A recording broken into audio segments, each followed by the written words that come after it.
Russia is claiming the Ukrainians attempted to assassinate Russian President Vladimir Putin with two drone strikes on the Kremlin. Imagine if there were a drone strike on the US Capitol or the White House. This is a huge red line which explains why Ukraine is completely denying any involvement.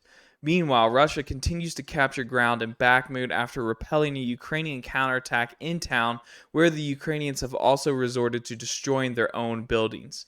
Russia begins a new assault on the now infamous town of Bilogorovka, and there are now reports of Ukrainian probing attacks all along the Zaporozhye sector, signaling the possible start of an offensive. All this in today's Frontline report. What's up, nerds? Welcome to New World Economics, and this is the May 4th Frontline update for the Russo-Ukrainian War. Before we start, please consider hitting both the like and the subscribe button, actions that are totally free for you, but a huge help for me to grow the channel. Also, consider hitting the bell icon so you do not miss any future updates, and click the link in the card to check out my latest video on the Sudanese Civil War, a topic I put in a lot of research for and a video most of you haven't seen because of the algorithm. Yesterday, we began to receive reports from the Russians that there was an assassination attempt of the Russian President Vladimir Putin, and the attempt was carried out via drone strikes on the Kremlin in Moscow itself. Shortly thereafter, we began to see the first footage of drones hitting two separate locations. First, the presidential residence inside the Kremlin, and then the Russian Senate dome, where we can see the clearest video footage. This is very clearly a highly embarrassing event for the Russian government, and one they are likely to spin as an ultimate offense against the Russian people. Now there is a lot to unpack here, and some of what I'm about to tell you is my own opinion. The Ukrainians are already denying involvement, and the claims vary from the event being a false flag, meaning the Russians staged the event to draw public or international support and sympathy, to another claim that the assault was carried out by angry Russian oligarchs that are pissed off at Putin for bringing international sanctions down on top of them. I personally think that while the pro-Ukrainian public and NATO fanboys online might buy into either story, the majority of the world, including world governments and including the US government, whether they officially admit it or not, is going to think that this was the Ukrainians, regardless of whether the false flag story is true or not. If this was a false flag operation, it was damn clever. For months now, the Russians have been finding Ukrainian drones littered on the ground throughout the Moscow area. These drones were filled with explosives. The models were traced back to Ukrainian military in origin, and mostly they were all found with empty fuel tanks. This signals intent for the Ukrainians to strike something in the Moscow area for the last couple of months. Now that a strike has finally been achieved, all eyes are going to be on Ukraine. The second thing I'll say about the strikes is that in the likely event that they were Ukrainian sanctioned strikes, I highly doubt they were intended to assassinate Vladimir Putin. This is probably a Russian spin on the story. In the Senate building strike, for example, it appears to me like the drone was attempting to take out the Russian flag on top of the building. Although they failed in that effort, I believe that both of these strikes best serve the purpose of inspiring Ukrainian troops before the offensive, similar to the U.S. Doolittle raid on Tokyo after the bombing of Pearl Harbor. These strikes achieve nothing strategic, but they do inform the Ukrainian soldier and the public that Ukraine still has fangs and they are capable of achieving the impossible. Now we will dive into the front lines and talk about the situation in Bakhmut. At the beginning of the week, we began to receive reports that the Ukrainians had launched a counterattack in Bakhmut, attempting to recapture some of the eastern parts of the cities. While from a mapping standpoint, we are unsure if Ukraine managed any gains, and it seems likely that the attack failed overall, it did manage to spark some outrage from Wagner chief Yevgeny Prigozhin, who was angry at the Russian military for their lack of support and was allegedly upset over the loss of nearly 100 of his mercenaries.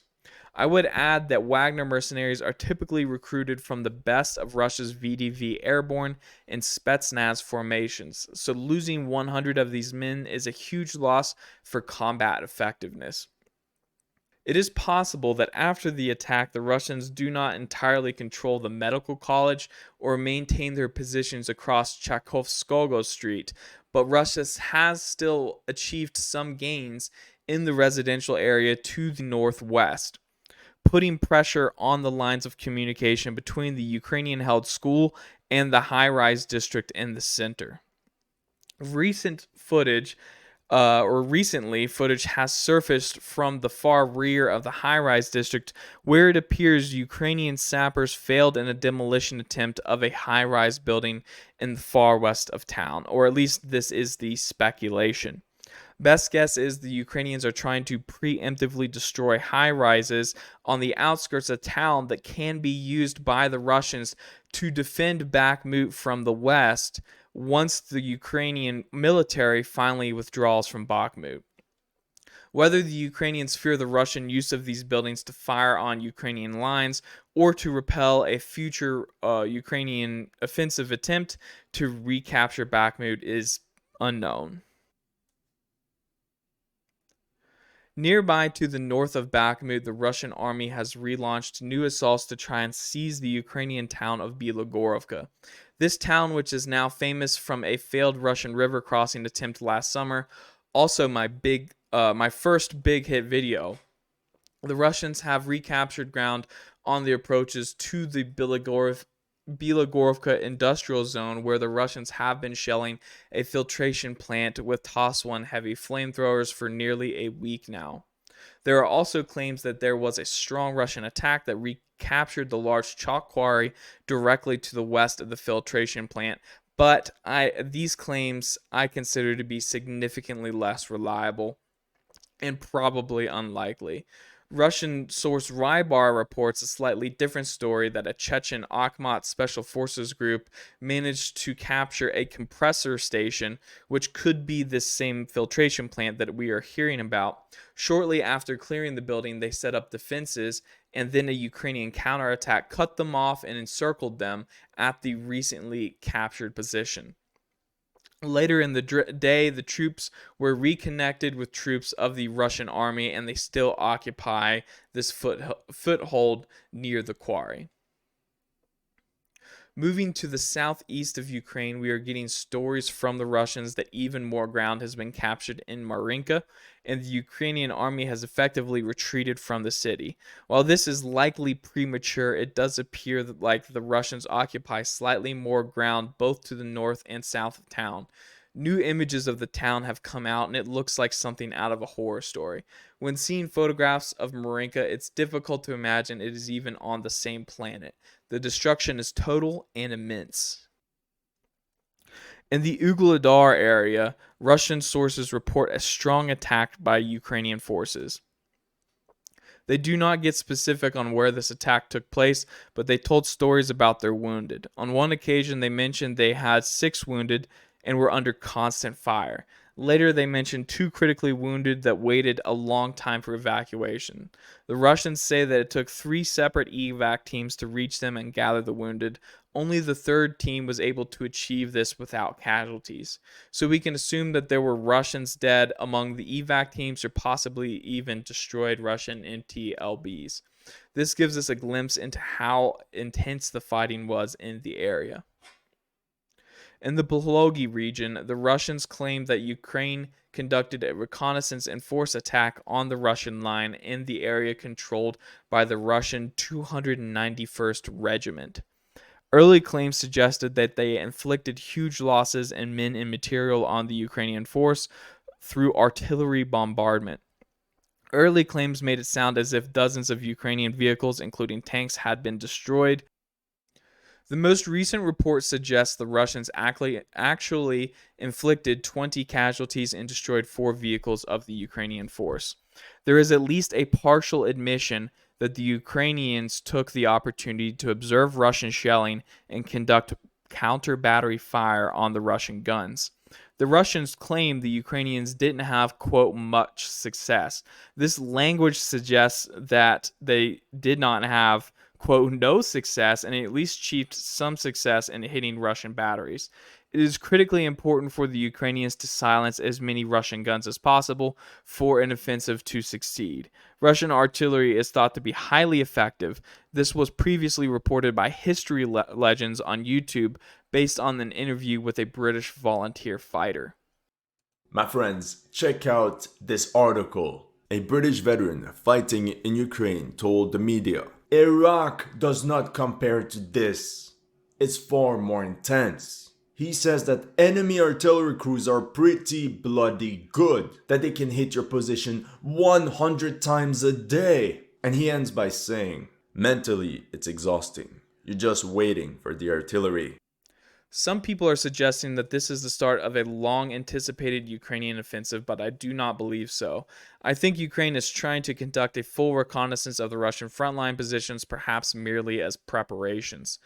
Maybe some positional battles will begin shortly, but if this was the Ukrainian counteroffensive, then where are the Leopard tanks, where are the Strykers, and where are the Bradleys?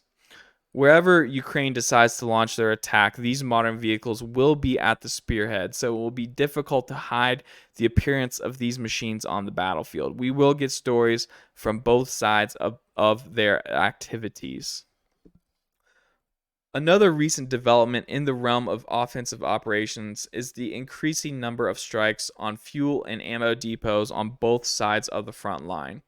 Ukraine has hit 3 Russian fuel depots in southern Russia in the last week, while the Russians have targeted several Ukrainian ammo depots in central Ukraine. These are targets that you would want to thin out in advance of an operation, not on the day of.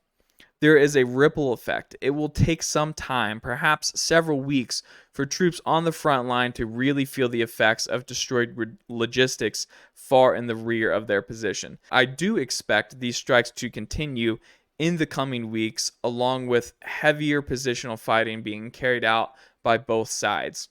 May will be a bloody month in Ukraine, and the actions taken by both armies could determine their success or failure for the rest of the year. Finally, here are the most recent reports of fighting mapped out. There is definitely an increase in the number of reported Ukrainian assault actions. Thank you for joining, and until next time.